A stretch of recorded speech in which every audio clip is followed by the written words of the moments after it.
Good afternoon, everyone. I'm starting my vlog a little late. Got tied up in the morning doing a lot of stuff. But I'm out here to get my quick drone practice. What's some funny stuff that I saw? I think the most adorable news I saw was something about that the zoos in the US. People were having a competition on who can post the cutest animal photos.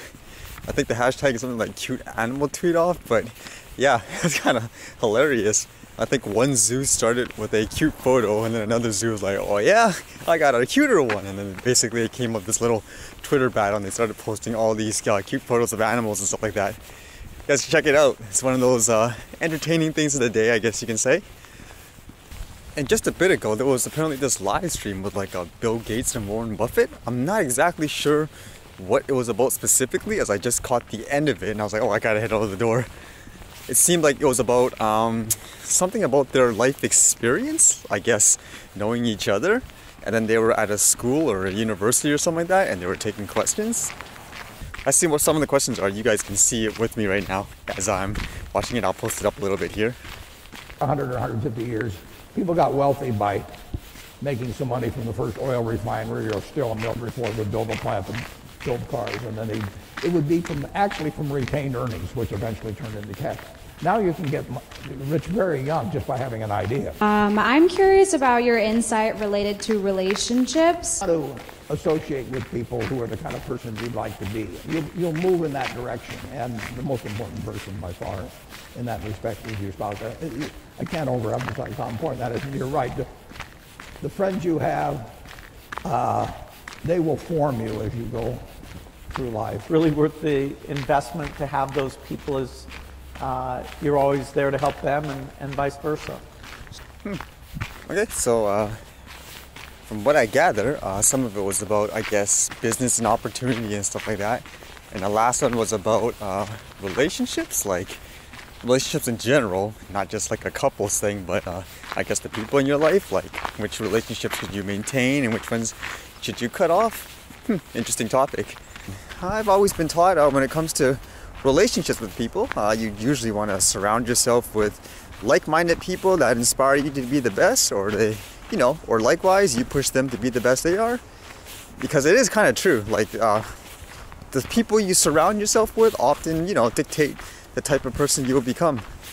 Whether it's like, people that are always being negative, complaining there's never anything going on, then most likely you'll always be complaining with them.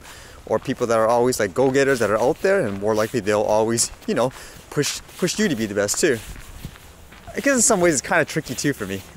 Because I've been in those positions and stuff like that, I tend to want to help people as much as possible. I mean, it's sharing your knowledge and your wealth, right? At the same time, I guess at times, yeah, you could get drained, because there are sometimes those relationships or people where even though you help them, they still insist on staying down there for whatever reason. Like, even though if you give them all the tools and everything. So, because in my mind, sometimes it's that philosophy, or the saying rather, of saying, give a man a fish, you feed him for a day, teach him how to fish, you feed him for a lifetime. I don't know, tricky subject. I'm not the wisest person, I guess, in the world, but I guess for me, it's just about the balance of, don't forget to take care of yourself too, I guess. Because if you don't take care of yourself, then you can't help anyone else in the world afterwards, right? I guess that's usually how it is. And what I actually liked about this topic, which in general is just the fact that it was live streamed, like in the internet and stuff. I was talking about that the other day too. What do people prefer, like live stream or pre-recorded stuff? And I love the fact that you can actually connect with, different other people around the world so easily in this way now. That's what I like about creating online communities too. You learn a lot from how people live, in the other parts of the world. One interesting news here, like in the further east and the Atlantic side, apparently they had like this ice storm of sort, and basically people lost like a ton of power. Just look at the pictures and the videos are kind of crazy. And over here, like even though it's like, snowing and icy or whatever here, apparently what we have, like people over there, like, it's nothing. They're like, what are you complaining about? They're like, we have snow up to here and we still go back to like work or school or whatever. So it's good, nice to see that different perspective. I basically love that online community aspect, meeting people from around the world, seeing how they live, so then you can reflect in your own life, like, is there something that you can take away from that to make your life better? Yeah, yesterday, as you guys noticed, I tested that follow me mode for the Mavic, and for the most part it worked pretty well. I mean, it followed me through the trees and everything like that.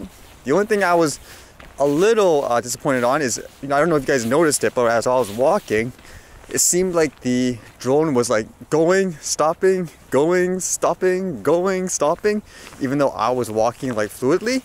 So I wonder if that was just because of the mode, like the follow me mode, or maybe it would be better in the active track rather. So I was thinking, maybe I should try the active track to see if it actually follows me smoother, or both of them is the same, where like whatever it's following just has to go faster. We'll see, but I think it'll be an interesting, quick, fun test for today.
Well, that was an interesting test.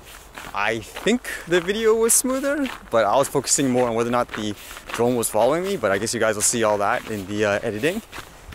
But it seemed like the active track constantly detected other objects as me as I moved along. As you can kind of probably see in the video, it constantly stopped. I had to stop it, making sure it comes back. I mean, so far from that brief test, I mean, even though the video is jerkier on the other one, which I'm assuming like the other one, this one here is smoother, I guess it's better to have the follow me if you have like a lot of objects around you.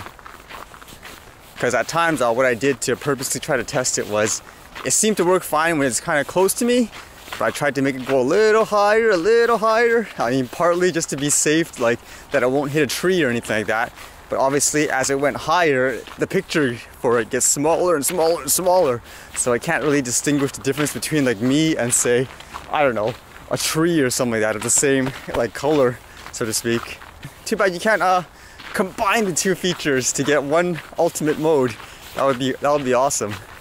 So part tracking with the control and the camera.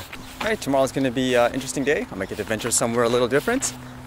I haven't actually been there, I believe, in that path anyways. So maybe I'll get to get some good footage of practice and meet some new people and stuff like that too. Alright, see you guys later.